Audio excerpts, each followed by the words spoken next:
అరుణాచలేశ్వరుడు భక్తులని ఎలా కంటికి రెప్పలా కాపాడుతుంటారో అన్నదానికి ప్రత్యక్ష నిదర్శన ఇప్పుడు నేను చెప్పబోయే ఈ సంఘటనే.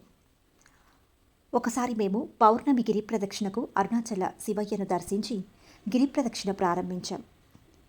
సరిగ్గా వరుణలింగం నుంచి వాయులింగం మధ్యలో మా ప్రదక్షిణ సాగుతున్న సమయంలో దారిలో వెళ్తుండగా ఒక పెద్దావిడ మేము తెలుగులో మాట్లాడటం గమనించి, "మీరు తెలుగువారా?" అంటూ పిలిచారు. మేము వెనక్కి తిరిగి చూస్తే ఆవిడ కంటి నిండా కన్నీరు. "అవునమ్మా, ఏమ్మా?" అని అడిగాం. అప్పుడు ఆవిడ తన కొడుకు మనవడితో వచ్చినట్లు, వారు కనబడట్లేదని చాలా బాధగా చెప్పారు. ఫోన్ నంబర్ కూడా తెలియదు ఆవిడికి. అది పౌర్ణమి రోజు. పౌర్ణమి రోజు అరుణాచల గిరి ప్రదక్షిణంతా జనసంద్రంగా మారుతుంది. ఆవిడకి వాళ్ళ ఊరి పేరు మాత్రం తెలుసు. ఊరికి తీసుకెళ్తే ఇంటికి వెళ్తానన్నారు. సరే, మేమింకా ఆవిడను మాతో తీసుకెళ్లాలని నిర్ణయించుకున్నాం.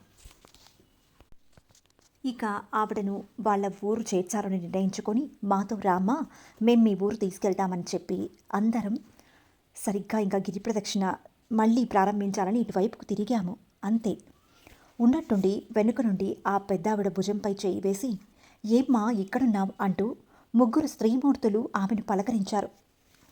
వారిని చూడగానే ఆమె మొహంలో ఆనందం కాదు, ఒక పెద్ద కాంతొచ్చింది. "ఈ పెద్దావిడ మీకు తెలుసా?" అని వారిని అడిగితే వారు తెలుసునని చెప్పారు. అప్పుడు వారికి మేము జరిగిందంతా చెప్పాం. "మాతో పంపించండి, మేము తీసుకెళ్తాము, వాళ్ళ ఇంట్లో వదిలిపెడతాము, మాకు వాళ్ళ కుటుంబ సభ్యులందరూ తెలుసు" అని ఆ ముగ్గురు స్త్రీలు చెప్పారు. ఆ పెద్దావిడిని కూడా మేము అడగడం జరిగింది. "ఏమా, వాళ్ళతో వెళ్తావా? వాళ్ళు తెలుసా నీకంటే?" ఆవిడ కూడా "వీరు మా ఊరికి సంబంధించిన వాళ్ళే, వెళ్తాను" అన్నది. ఆవిడ సంతోషంగా సరే అనేసరికి మేము కూడా సరే అని చెప్పాం. ఆ పెద్దావిడ చెప్పింది ఏంటంటే, "ఈ వచ్చిన ముగ్గురు స్త్రీమూర్తులు ఒకప్పుడు వీరున్న ఊర్లో ఉండేవాళ్ళు, కానీ ఇప్పుడు కాదు, వారు ఆ ఊరు వదిలిపెట్టి వేరే ఊరికి వెళ్ళిపోయారు. కానీ వాళ్ళు వీళ్ళకి తెలుసు అనమాట." అది ఆవిడ చెప్పారు.